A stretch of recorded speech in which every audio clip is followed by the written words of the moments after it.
আসসালামু আলাইকুম। আমন্ত্রণ জানাচ্ছি সবাইকে সাইফুল স্টিল থেকে। আমি সাইফুল। কেমন আছেন সবাই? আশা করি ভালো আছেন। আজকের রোজ মঙ্গলবার 16 ডিসেম্বর, স্বাধীনতা দিবস।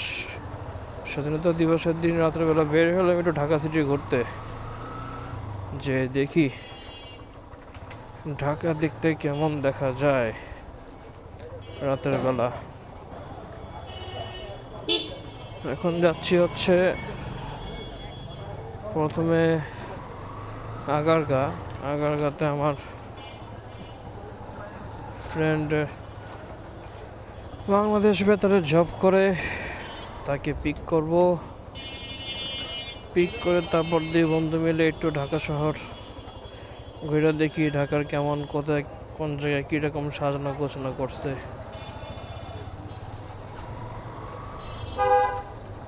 যদিও গতকাল রাতে ইচ্ছা ছিল সারা রাত ঘোরাফেরা করার, কিন্তু অনেক টায়ার্ড ছিলাম, যে কারণে সারা রাত ঘোরাফেরা করতে পারি নাই।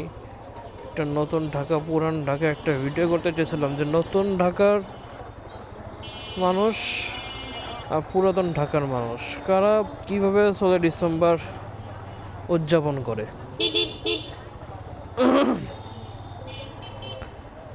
এখন বের হচ্ছি আমাদের পুরান ঢাকা লালবাগ থেকে, যেহেতু আমার বাসা লালবাগ, আমি লালবাগের বাসিন্দা। লালবাগ থেকে যারা ভিডিও দেখবেন তারা কমেন্টসে জানাবেন কাদের বাসা লালবাগ। তাহলে এটা তো চিনবেনই, মদিনা হোটেল, লালবাগের বিখ্যাত মদিনা হোটেল। সো যারা লালবাগে থাকবেন কমেন্টস করবেন কে কোথায় আছেন। ইনশাল্লাহ দেখা করার চেষ্টা করব, যদি সম্ভব হয়, আল্লাহ সহায় হয়। এই রহমতুল্লাহ স্কুলের গলিটার মধ্যে দিয়ে প্রত্যেকটা দিন একটা প্রাইভেট কার ঢুকলেই মনে করেন জ্যাম। আর প্রাইভেট কার চালকদের তো চালানোর স্টাইল মাশাআল্লাহ স্টাইল বলতে হয়।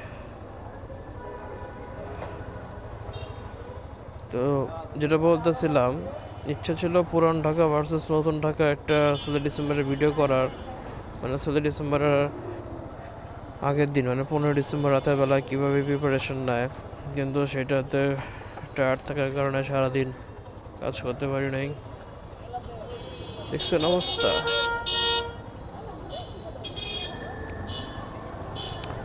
তো আগে যখন আমরা ছোট ছিলাম আমরা দেখতাম যে ছোট ছোট কাগজের পতাকা রাতের বেলা রশিতে লাগানোর পরে সেই রশিগুলো দিয়ে আবার বড় পতাকার সাথে ছাদের মধ্যে বড় পতাকা বাঁশের মধ্যে লাগিয়ে তার নিচের ছোট পতাকাগুলো লাগিয়ে হচ্ছে গিয়ে ছাদের মধ্যে সবাই উড়াইতো। এই কালচারটা ঢাকা সিটির মধ্যে এখন উঠে যাচ্ছে। আশা করি গ্রামাঞ্চলে এখনও আছে। ঢাকা সিটির মধ্যে আস্তে আস্তে উঠে গেল ছোটো পতাকা, কাগজের পতাকাগুলো লাগানো। তারপর শুরু হলো বাঁশের মধ্যে বড় কাপড়ের পতাকা দিয়ে রাখা। এখন আস্তে আস্তে ওইটাও উঠাই যেতেছে দেখলাম।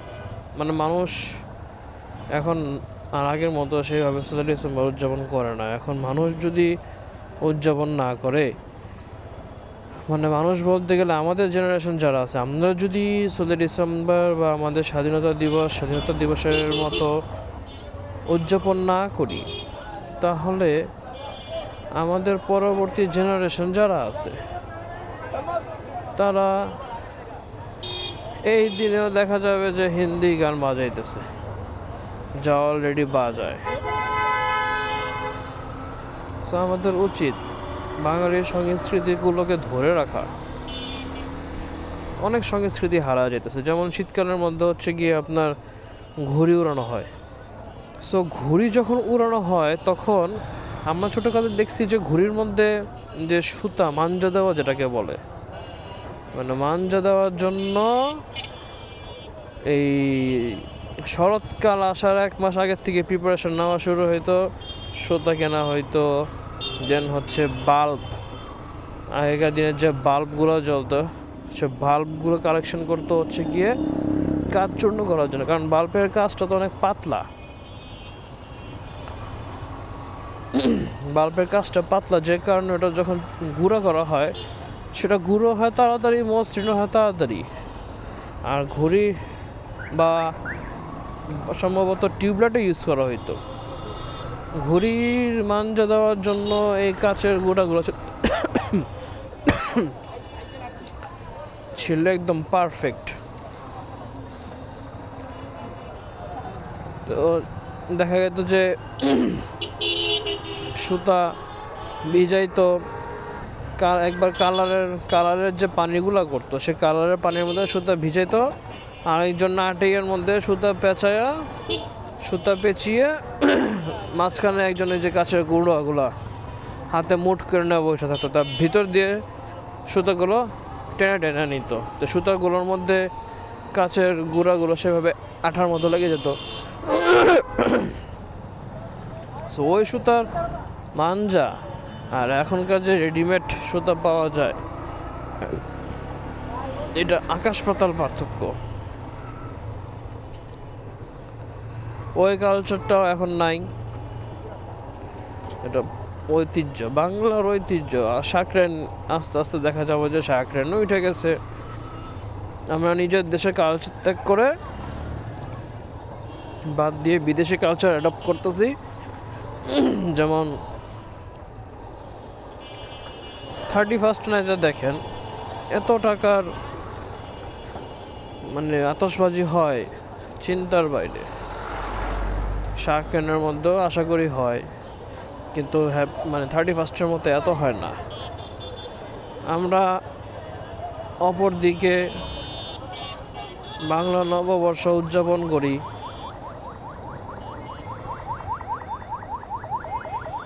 14ই এপ্রিল হিসাবে, সেটাকে এত সুন্দরভাবে উদযাপন করি না যত মজা আমরা করি উদযাপন করতে 31 তারিখ বা 31শে ডিসেম্বর। আমার মধ্যে বাংলা কাজ মানে নিব না, কেন নিব? আগে তো হচ্ছে গিয়ে আমার দেশ, তারপর হচ্ছে অন্য দেশ। আগে আপনি আমার দেশের কালচারকে ধরবেন, তারপর অন্য দেশের কালচার নেবেন। এই যে সুন্দর করে সাজিয়েছে লাল সবুজ দিয়ে ঢাকা ইউনিভার্সিটির হল। আজকে তো ঢাকা ইউনিভার্সিটিতে মনে হয় সর্বাধিক উদ্যানের দেবো 2টা করে কনসার্ট ছিল।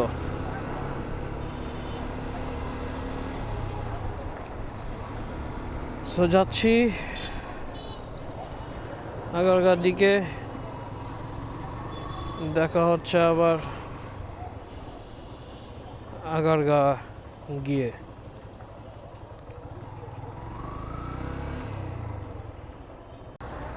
ভিডিওটা আবার অন করলাম। ফুলার রোডের এইখানে যে হচ্ছে ঢাকা ইউনিভার্সিটি স্ট্যাচুর যেটা আছে, দেখেন কি সুন্দর করে সাজিয়েছে ভাই। এগুলো দেখতেই মানে একটু অন্যরকম লাগে। আমার দেশ বলে কথা, কি সুন্দর।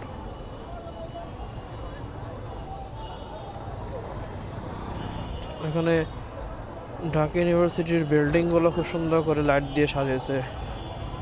ঢাকা ইউনিভার্সিটি এরিয়া দেখছেন আজকে জমজমাট কনসার্টের কারণে, বিভিন্ন জায়গায় কনসার্ট। আমার মনে হয় বাঙালি, আমি লাস্ট পয়লা বৈশাখটা দেখলাম, বাঙালি অনেক সুন্দর করে পয়লা বৈশাখটা হচ্ছে গিয়ে সেলিব্রেশন করছে, মানে এই বছরের। আর 16 ডিসেম্বরটাও দেখে মনে হচ্ছে যে অনেক সুন্দরভাবে সেলিব্রেশন করতেছে। এখন দেখা যাক এই যে সুন্দর মুহূর্ত বা সুন্দর করে হচ্ছে গিয়ে আপনার এই কি বলে ছুটির দিনগুলো বা হচ্ছে আমাদের সরকারি ছুটির যে বন্ধের দিনগুলো আছে উদযাপন করা, সেটা কি আমরা কত দূর সুন্দর করে উদযাপন করতে পারি। এই যে এটা দেখেন ঢাকা ইউনিভার্সিটি লাল সবুজ লাল সবুজ।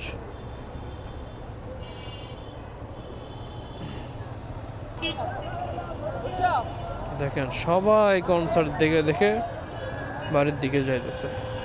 সবাই সবাই কনসার্ট দেখার জন্য আসছিল। কনসার্ট দেখা শেষ, নাও গো টু হোম। যত দূর মানে সরকারি বিল্ডিং যতগুলো আছে এখানে সব লাল সবুজ দেয়া সাজানো। সামনে এনবিআর আছে, বেতার আছে। একটা জিনিস ভাবেন, সাজাইছে তাতে কোনো সমস্যা নাই, বরঞ্চ আরও সৌন্দর্য যে সাজানো হয়েছে। কিন্তু এই সাজাইতে গিয়ে কয়েক কোটি টাকা বাজেট করছে, আর কয়েক কোটি টাকা লাগছে, আর কয়েক কোটি টাকা মনে করেন সেটা কোথায় গেছে সেটা নাই বললাম। এই যে আমাদের অপচয় বা হচ্ছে গিয়ে দুর্নীতি বামেও সাজায় রাখছে। এই দুর্নীতিটা যদি কন্ট্রোল করতে পারে ভাই, বাংলাদেশে অনেক টাকা আছে, অনেক। বাংলাদেশ হচ্ছে টাকার জাহাজ। আপনি রাস্তায় যখন বের হন, একটা সিগনালে যখন আটকান, তখন কিন্তু রোডে শুধু প্রাইভেট কার আর প্রাইভেট কার। এই যে বাংলাদেশ বেতার সাজাইছে প্রাইভেট কার আর প্রাইভেট কার। ভাই, মানুষের কাছে যদি টাকা না থাকে তাহলে এত প্রাইভেট কার কোথা থেকে আসলো বলেন? বাংলাদেশে টাকা ইনকাম করার ওয়ে অনেক আছে, কিন্তু ঘটনা হয়ে গেছে একটা শ্রেণী টাকা সে ইনকাম করতেছে, সে সমানে ইনকাম করতেছে। আরেকটা শ্রেণী হচ্ছে গিয়ে কষ্ট করে শেষ হয়ে যাইতেছে, কিন্তু আপনার টাকা ইনকাম করার কোনো ওয়ে নেই। সরকারি মেডিকেল, অর্থোপেডিক ওটাও সাজায় রাখছে।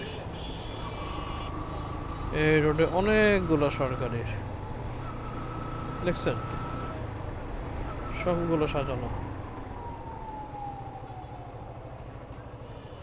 যেটা বলতেছিলাম, এই যে টাকা সব চলে গেছে একদম বড় বড় লোকের হাতে, যে কারণে বড় লোক বড়ই হইতেছে, ধনী ধনীই হইতেছে, মধ্যবিত্ত না পারতেছে উপরে উঠতেছে, না পারতেছে নিচে যাইতে, আর গরিব গরিবই হইতেছে। মধ্যবিত্তরাই হচ্ছে গিয়ে সবচেয়ে থেকে বেশি চাপে আছে মূলত, কারণ তারা হচ্ছে না পারে চুরি করতে, না পারে অসৎ কাজ করতে, না পারে কারো কাছে হাত পাততে।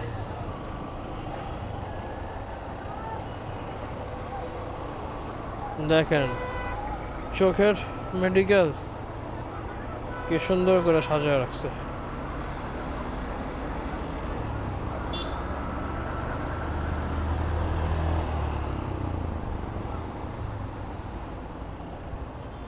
এনবিআর বাদ দিছে, এনবিআর বাদ দেওয়ার পিছনে তারা হয়তো বলছে খরচ কমা, আমার মন্ত্রণালয় সাজানোর দরকার নাই ভাই।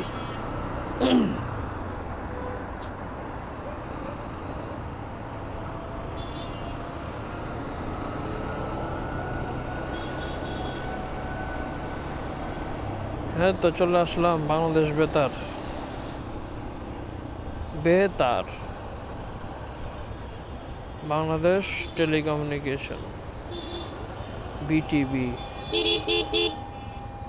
বাংলাদেশ বেতার।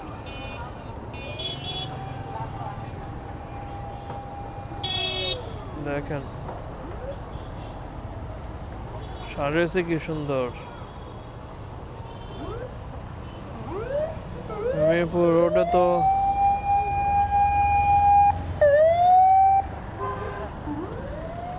এখানে সব উল্টাপাল্টা গাড়ি আসে। আসুক আমার বন্ধু, আসুক। আমাদের দেখলাম চলতেছে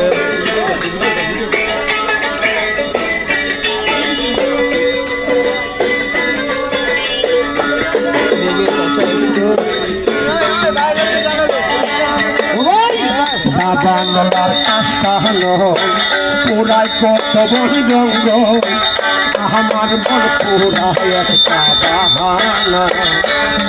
ওই বাংলার আস্থানো পুরাই কত বন জঙ্গল তুফায়াল ভাই মন পোড়া একটা বাহানা আমি একবার যদি পাইতাম বুকটা চিরা দেখাইতাম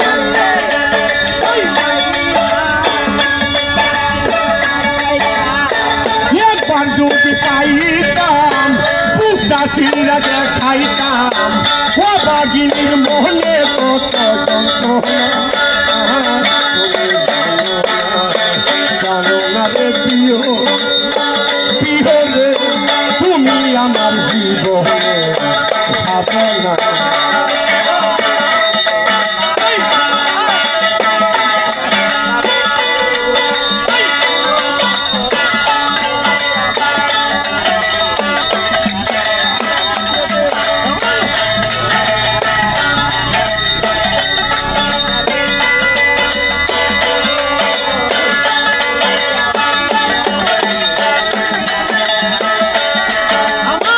মন হারা হরিণের মন ঘুরি কত বন জঙ্গল মনের মতন মানুষ কইরা পাইলাম না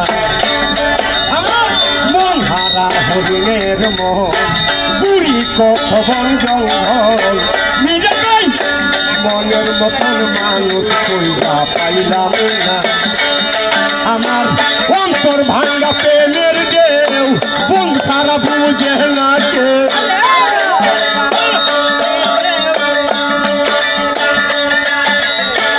অন্তর ভাঙ্গা প্রেমের দেও বন্ধু বিনে বুঝে না কেউ এক মন তো দুজনে দিওয়া চলে না তুমি জানো না রে প্রিয় প্রিয় গো তুমি আমার জীবনে সাধনা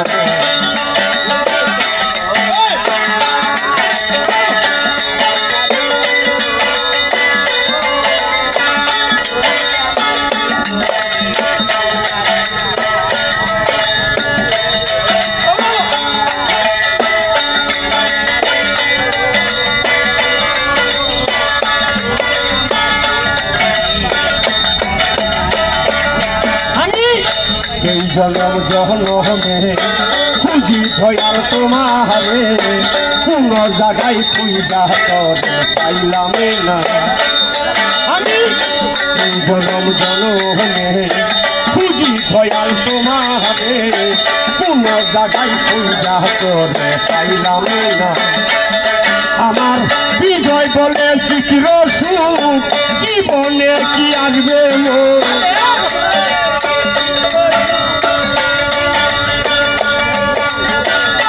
ভাই বলেছি কি রসুন জীবনে কি আসবে মোর রয়া গেল খুবই বহরা জানো না রে প্রিয় প্রিয় গো তুমি আমার একমাত্র সাধনা আমি প্রথম যেদিন দেখেছি মনে আপন বেড়েছি তুমি বেঈমান আপন করে নিলাম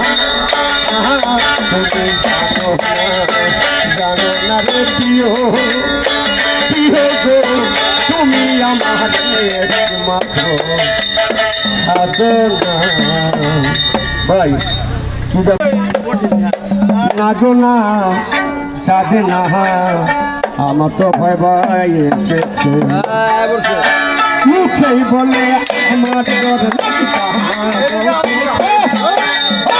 মুখেই বলে আমার ঘরে নাকি কাজ উঠেছে লাগনা সাধনা আমার আছে ভয় এসেছে লাগনা সাধনা বাবা বান্ধারি এসেছে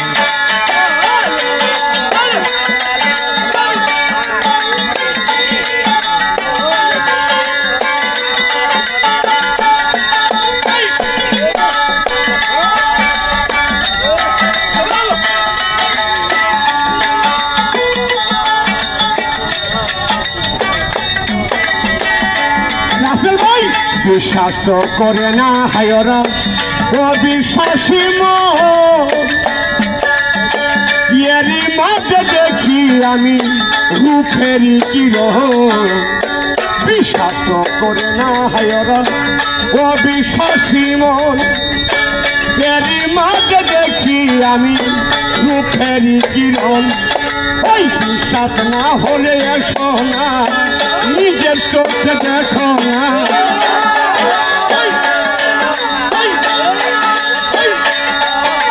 বিশ্বাস না হলে এসো না নিজের চোখে দেখো না আমার হৃদয় সিংহাসনে কে বসেছে লাগনা লাগনা বাবা বান্ধারি এসেছে লাগনা লাগনা আমার দয়া লিখেছে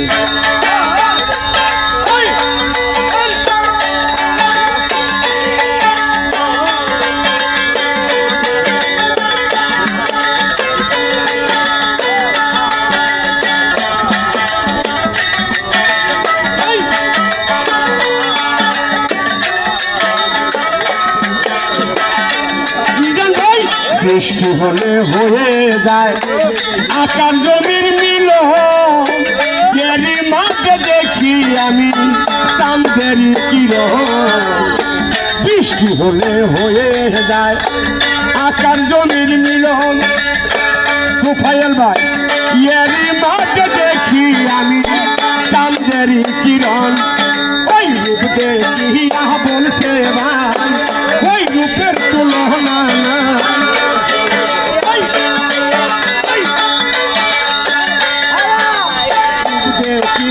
বলছে রে ভাই ওই রূপের তুলনা নাই লক্ষ কোটি কাজের আলো উদয় হয়েছে নাগনা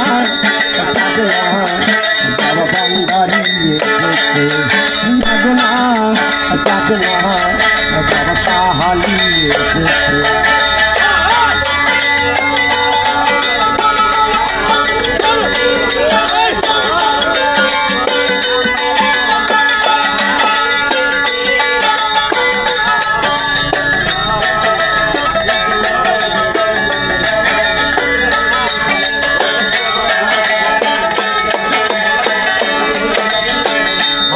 ডাকি কপাল পোড়া কেউ না সারা দিল ওরে ভাগ্যে গুণে পূর্ব পুরুষ দুই একজন আসিল আমি ডাকি কপাল পোড়া রাসেল বাইরে কেউ না সারা দিল ভাগ্যে গুণে পূর্ব পুরুষ দুই একজন আসিল ওই ভক্তগণকে দিয়া পান গাই বন্ধু আর গুণগান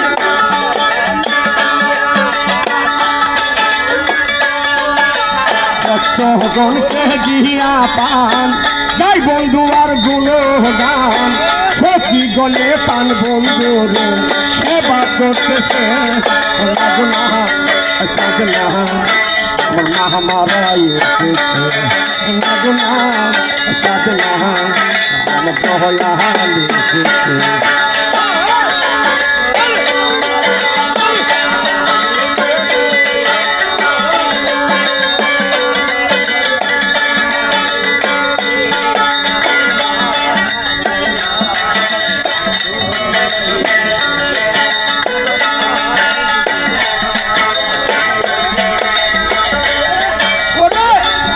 পড়ছি ওরা সবাই ঘুমের কাটা আমি রোজিন প্রেমের পাগল রূপের মুক্তি চাহা পাড়া পড়ছি ওরা সবাই ঘুমের কাটা আমি রোজিন প্রেমের পাগল রূপের মুক্তি চাই ওই ভক্তগণকে দিয়া পান গাই বন্ধু আর গুণগান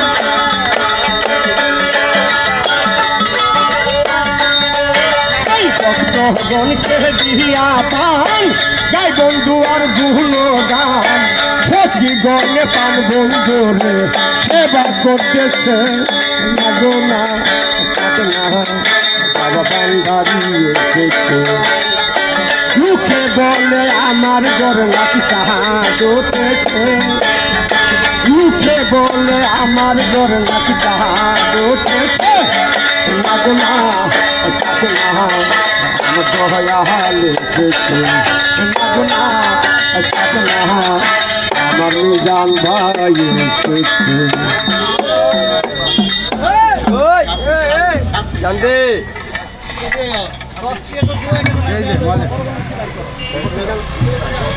ভাই ভাই ভাই